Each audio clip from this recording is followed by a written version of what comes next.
Welcome back into the Renegades of Puck podcast, episode number 800. 12 years now of being in business now, independent and part of the Full Press Coverage Network. And there's nobody better when we're talking season preview, Nashville Predators hockey for the upcoming season, getting ready to start in just a matter of a couple of days.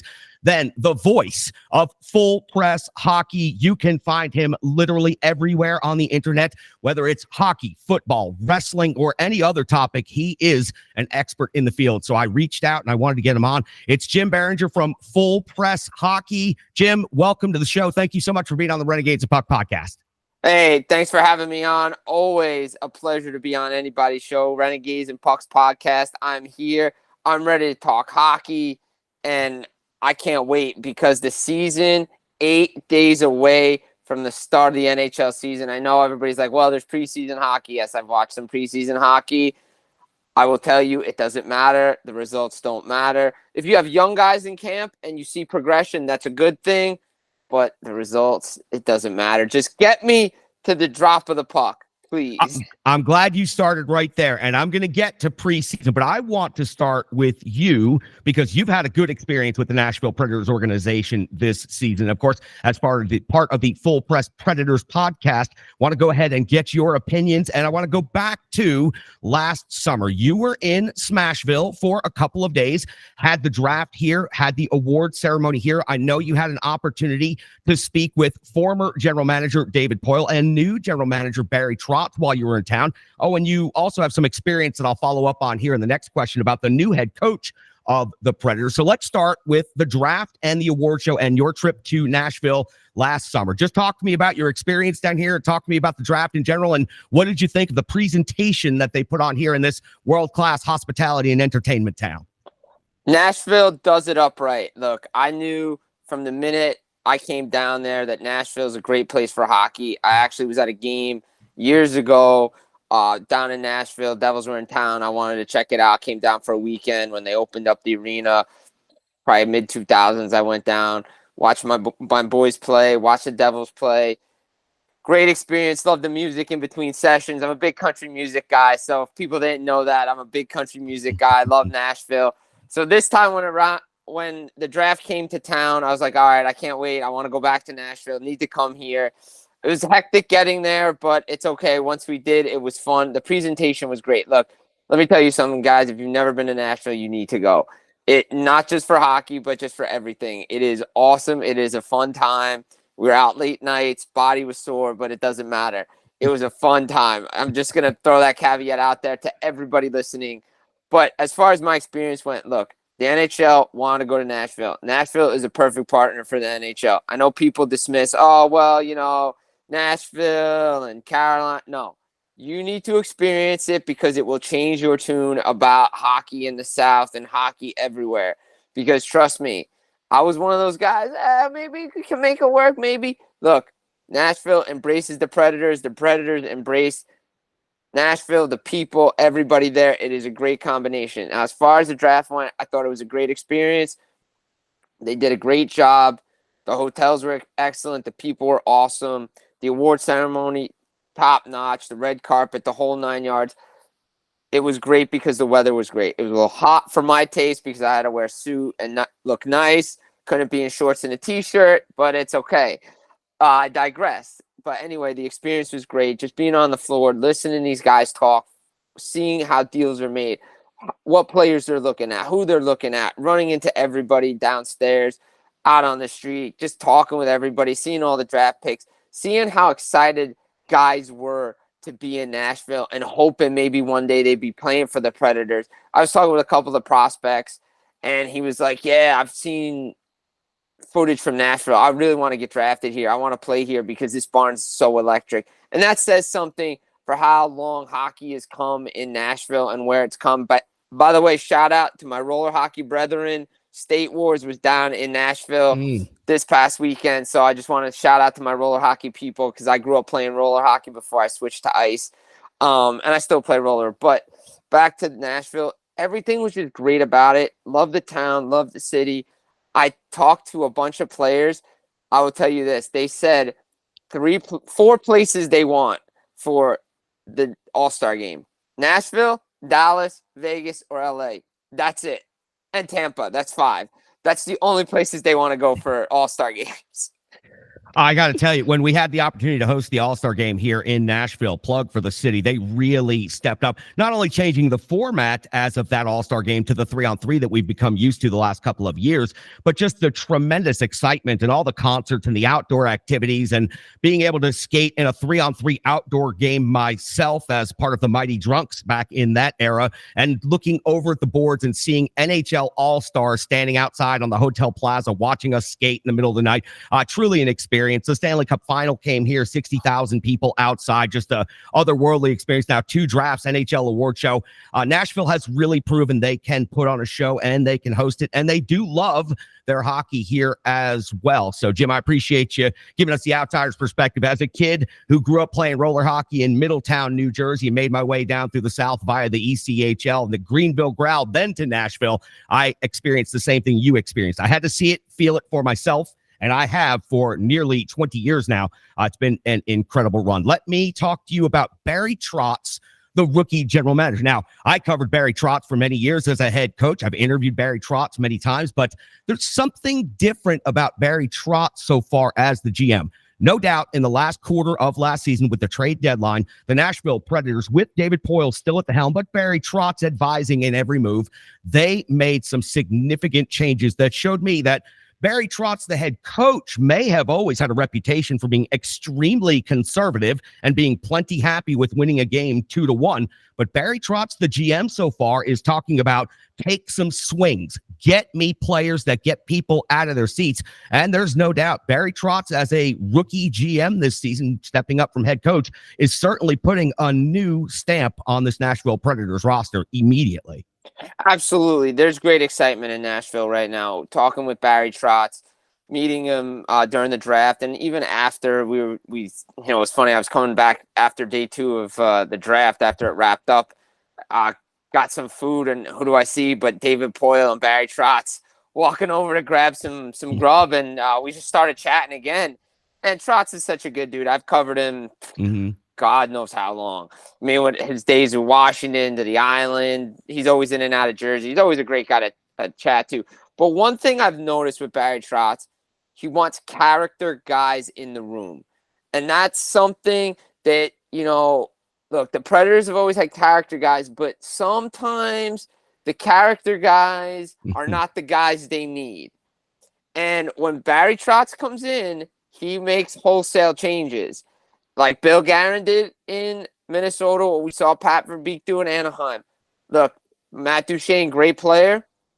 He might not be a Barry Trotz guy. Ryan Johansson, great player, might not be a Barry Trotz guy. Barry Trotz is very excited for what this team can do this year. There's a lot of young talent going to be displayed this year on this team. And you know what? That's a tone setter for a team, right? You see your GM making these types of moves. And then you bring in a Ryan O'Reilly. Then you bring in a Luke Shen. It's like, okay, I can see what this team's doing. Maybe they're not going to be as bad as we think they are. They may not make the playoffs, but they're not going to be in that murky middle where David Poile had them for so many years, especially after they got to that Cup final. To be honest, I think they tried to hang on and try to get back there. They just didn't have the team to do it. Let's be honest. They just went on this incredible run and they just could never get back. And obviously the trade with Subban and everything in between. But Barry Trotz is setting the tone. And not to, disparage David Poile, because I think he did a good job with this team. But I've seen Lou Lamoriello. He's now the general manager in Long Island with the Islanders. His time ended in New Jersey. It probably could have kept going, but you could see it was deteriorating. You could see the same thing with David Poile. Much respect to the man, Hockey Hall of Famer, the whole 9 yards, very good at his job. But some questionable contract signings, bringing in players. You make good moves, and then you bring in a Matt Duchene on a long-term contract. I know he loves the player, but and then they make the coaching change, and I know we're going to get to that in a little bit. But you can see now that maybe everything together was holding this Nashville Predators team back, because when they brought the youth up, when they started to open it up, again, John Hines, look, good coach, but again, maybe not what they need. And that's why they bring in Andrew Burnett. But again, the whole thing together has to work, and you're seeing it, and that's why there's excitement, and that's why Barry Trotz says what he says when he says, hey, look out for us this year. Mm-hmm. New general manager, Barry Trotz. We're all familiar with Barry Trotz here, of course, but also new head coach. And another name we're very familiar with here in Nashville, had the nickname Square Wheels back in the day because of his blazing speed down the ice. No doubt Andrew Brunette is well remembered and well liked here in Nashville. An opportunity for him to take over behind the bench, as David Poile once did for Barry Trotz, giving him his first opportunity here in Nashville. You had a chance to see Coach Andrew Brunette as an assistant and working with the power play. This training camp under Andrew Brunette, there are 3 words I have heard more consistently than I have heard at any time in Predators history: loud, fast, and fun. Philip Forsberg said it's fun. Everyone else says they're communicating at an incredible level, and they are skating and skating and skating. With Andrew Brunette coming in and his emphasis on special teams and the improvements he's made on the power play in previous stops. Jim, talk to me about Andrew Brunette and what you think he's going to be able to do to turn this Predators team around. Let's face it, they've never been the most exciting offensive team. And even when they went to the 2017 Stanley Cup final and won the President's Trophy the next year, the power play was always a bit of a power outage. So talk to us about Andrew Brunette and what he does when he emphasizes special teams and the style that he likes to emphasize. You got to go back to Florida when he took over for Joel Quenneville, right? I mean, look, not an ideal situation, but he comes in, the team just out of the blocks just goes, right? Wins the President's Trophy. Yeah, they had some hiccups. Probably should have lost to Washington, didn't. Loses to Tampa. The big criticism was, okay, he doesn't know how to make adjustments. And Florida wanted to go in a different direction. I thought he got a raw deal in Florida. I think a lot of people did. I thought he should have been the head coach. But, hey, credit to Paul Maurice, also a great dude. By the way, if you want to just talk hockey, this guy will just talk your ear off. Paul Maurice, a great dude. So if he ever comes to town, you get a chance to talk with him. This guy is the man. But Andrew Brunette, great stopover, right? Because, again, the connection. Let's look at the Preds connection here, right? So who's the general manager in New Jersey? Oh, it's Tom Fitzgerald. But where did he play? Oh, well, he was down in Nashville, too. Oh, who did he play with? Oh, well, he brings in Andrew Brunette. Okay, perfect. So he brings in Andrew Brunette to be an assistant on Lindy Ruff's staff. Now, you talk to some people in New Jersey and you say, well, okay, well, who was really running that offense? Was it Lindy or was it Andrew? You get mixed reactions. Personally, my belief is that Andrew Brunette was running that offense last year because that offense was quick, it was fast, and that puck was moving. Mm-hmm. And especially on that power play. Look, Jack Hughes, Jesper Bratt, Nico Hischier, all those guys moved the puck great. Those guys had nothing but great things to say about Andrew Brunette. And he's going to bring the same thing to Nashville, right? That puck's going to be moving. You're going to see the transition game out of the zone quick.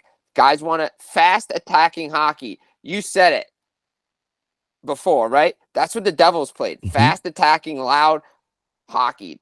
That's what the Preds are going to do with a lot of their young guys, and that's what they want to incorporate.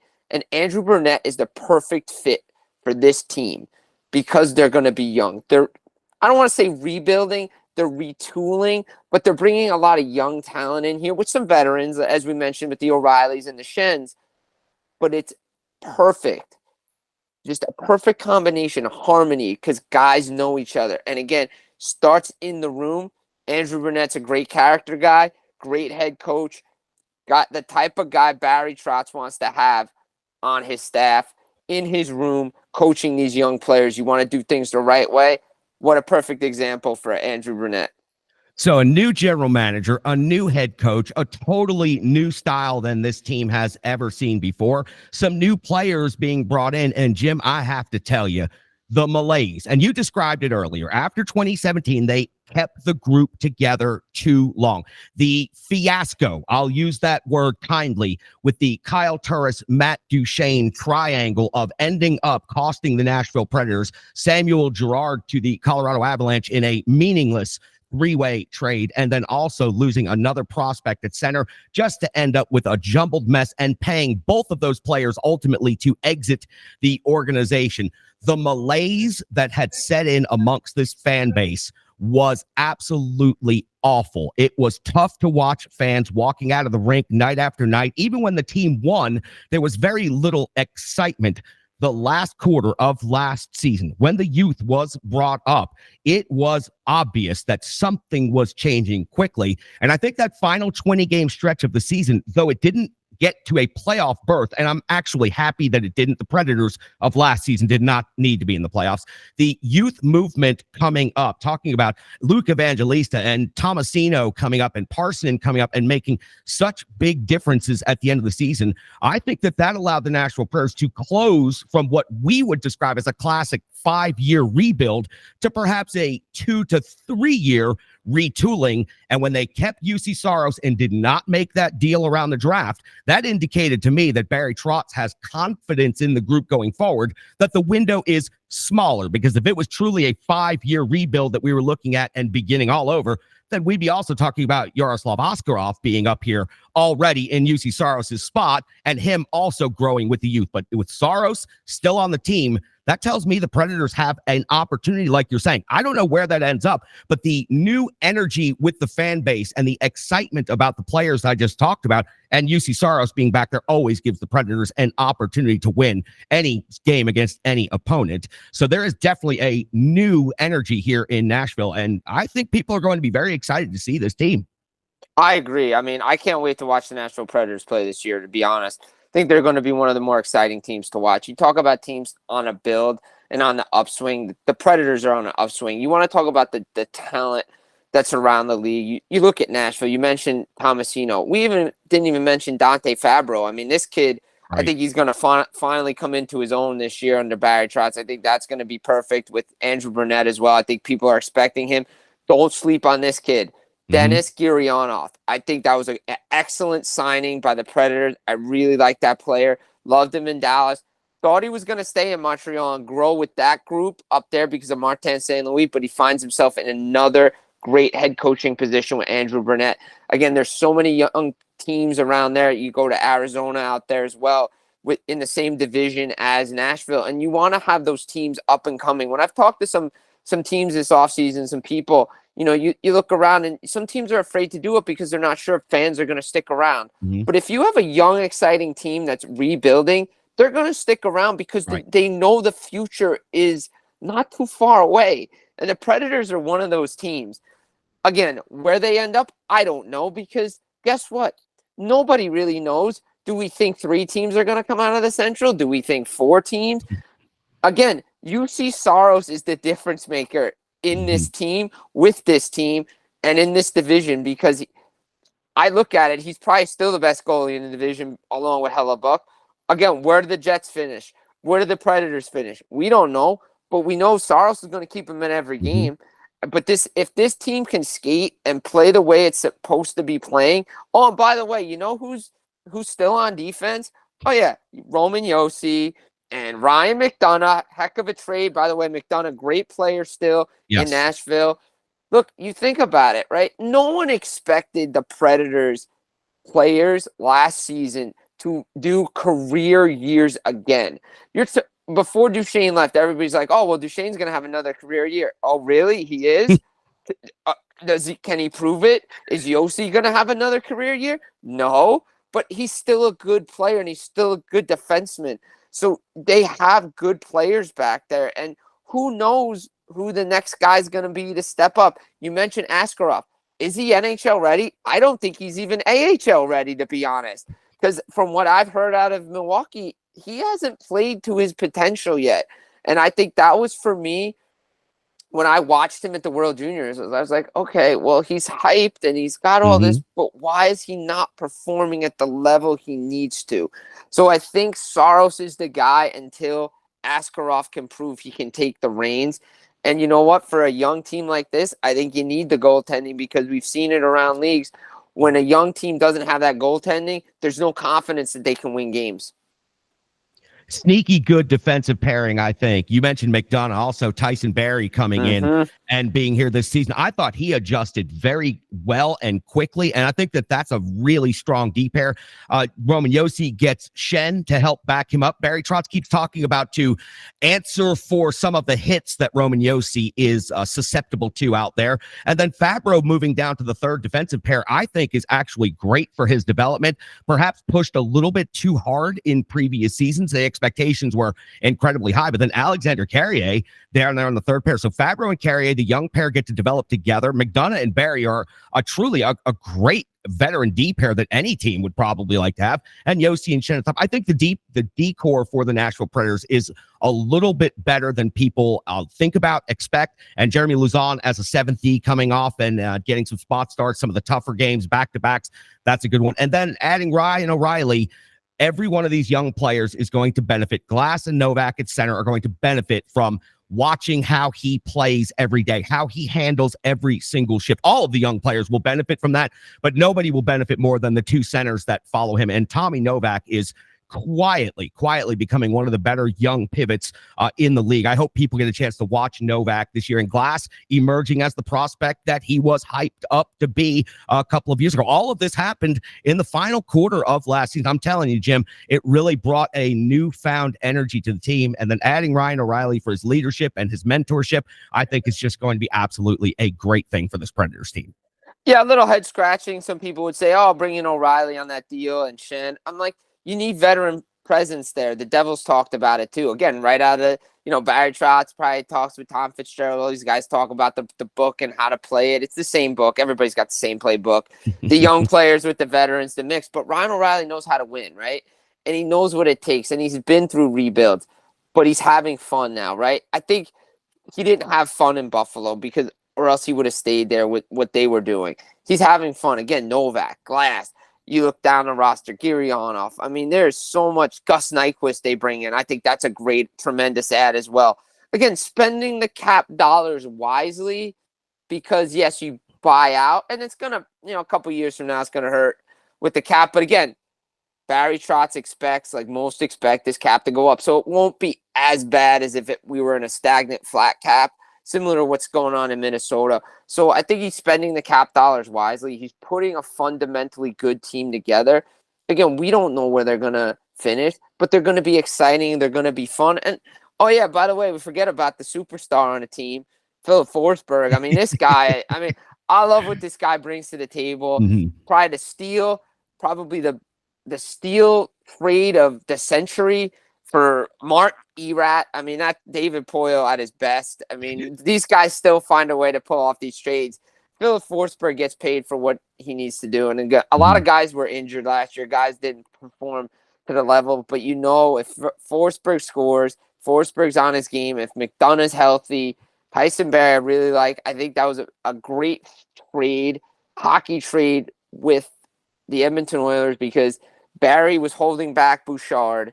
They need to get him out. So you bring in Ekholm, who's still got game left, but he can help their young defensemen. It's just a perfect mess. And you mentioned it before. Preds are always known for defense, right? They're always known for that. That's been their staple. But guess what? They're going to be able to score now. Because, let's face it, in the regular season, you still need to score goals. Playing playoff hockey for 82 games wears a team, wears you down. Doesn't matter. The Islanders are finding that out the hard way. You have to score in this league, but you still have to play good defense, but you have to score. And that's a fact. Vegas showed it. And I think Barry Trotz kind of knows it. He saw it in Washington, right? You had those guys, the Ovechkins, the Backströms, the Kuznetsov. He taught those guys how to play defense, but they scored still.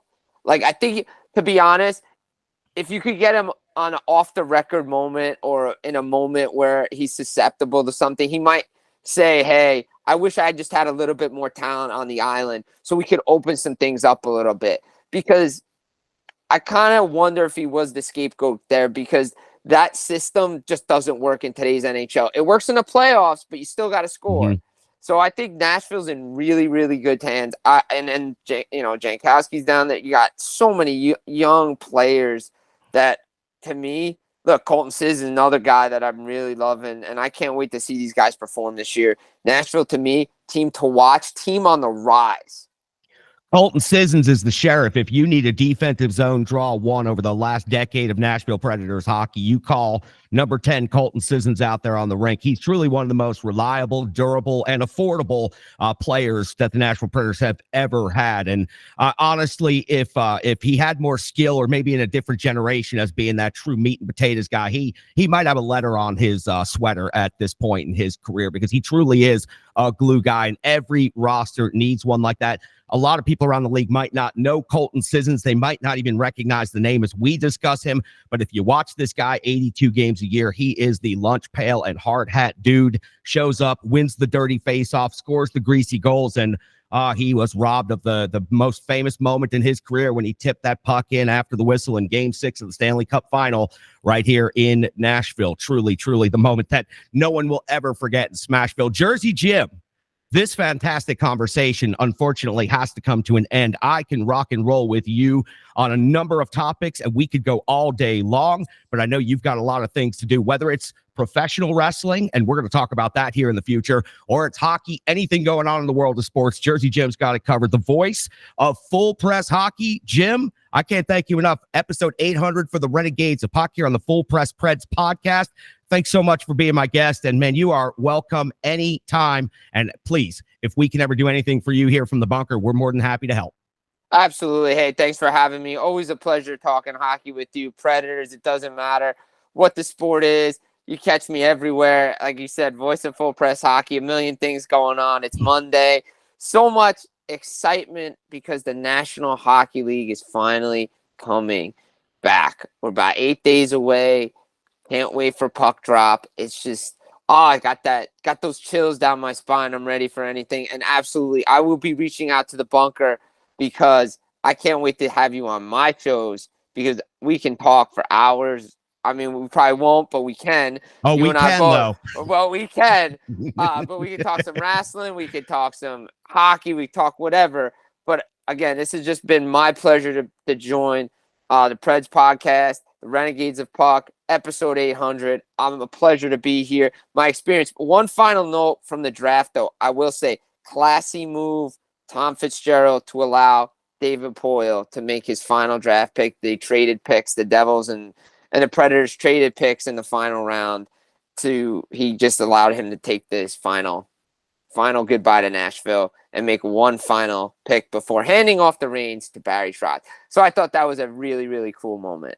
I'm glad you brought that up, because that's kind of something that's slipped under the radar now and forgetting about with time passing. But that was a great moment, and I'm glad you enjoyed your trip to Nashville, Jim. Don't hesitate. Come on back for a game this season. I'll be there. We can check a game out together. We can do some analysis together, film a whole bunch of content, a whole bunch of Renegade ways all around the city, and it'll be a blast. Jersey Jim, I come from your country, so I am always happy and proud to talk to somebody from the old home state. Union Beach, New Jersey is where I was born and raised. Red Bank Regional High School is where I went, and I skated in the parks of the Middletown youth system. So always great to catch up with you, Jersey Jim. I can't wait to do this again.